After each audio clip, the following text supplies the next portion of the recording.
एक बार की बात है। एक छोटे से गांव में एक व्यक्ति रहता था जिसका नाम श्याम था।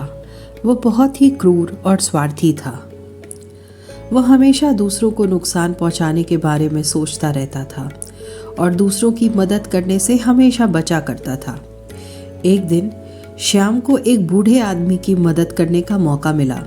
वह बूढ़ा आदमी सड़क किनारे गिरा हुआ था और उसकी मदद करने के लिए कोई नहीं था।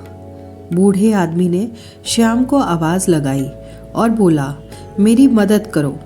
लेकिन श्याम ने उसकी मदद करने से इनकार कर दिया और कहा, मुझे तुम्हारी मदद करने की ज़रूरत नहीं है।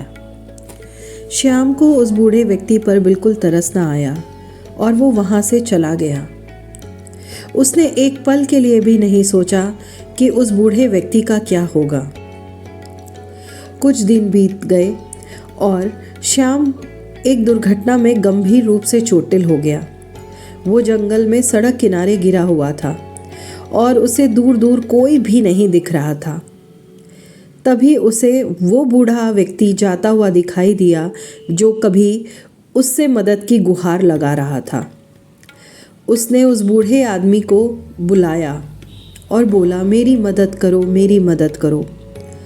वही बूढ़ा आदमी जिसकी मदद के लिए कभी श्याम ने इनकार कर दिया था, वो उसके पास आया और बोला, तुमने तो मेरी मदद नहीं की तो मैं अब तुम्हारी मदद क्यों करूं? उसके इतना कहते ही श्याम की आंखों से आंसू आ गए और उसको अपनी गलती और अपने क्रूर व्यवहार करने का बहुत पछतावा हुआ। उसने तुरंत अपने व्यवहार के लिए गलती मानी और उस बूढ़े व्यक्ति से मदद की गुहार लगाई।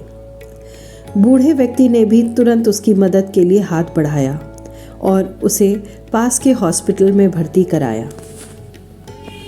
इस कहानी में श्याम को बहुत बड़ा सबक मिला।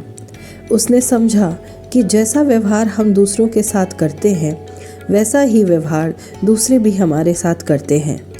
यही है कर्म का सिद्धांत। तो फ्रेंड्स, कर्म का सिद्धांत, या कभी आपने सुना होगा जैसा करोगे वैसा भरोगे, ये बिल्कुल ठीक है। कभी कभी हम छोटी छोटी बातों में क्रूरता कर जाते हैं और हमें उसका पछतावा भी नहीं होता।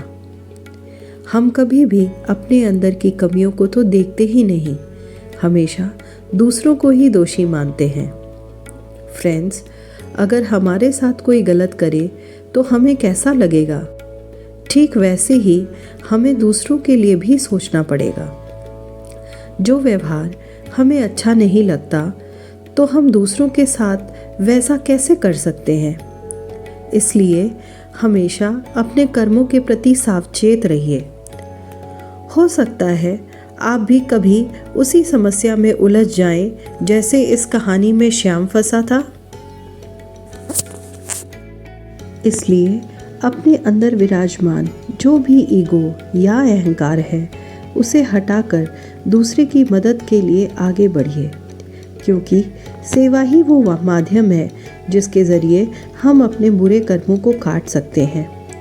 या अगर कर्म ना भी कटे तो हमारे ऊपर आने वाली हर विपत्ति को हमें सहन करने की शक्ति आ जाती है। तो जितनी सेवा आपसे हो सके, जो भी आप कर सकते हैं, चाहे वो छोटी सेवा हो चाहे वो बड़ी सेवा हो, जो भी सेवा आपसे बन पाए वो सेवा आप करिए, क्योंकि सेवा ही सबसे ऊंचा धर्म है। फ्रेंड्स, आपको मेरी ये वीडियो कैसी लगी मुझे कमेंट बॉक्स में ज़रूर बताइएगा।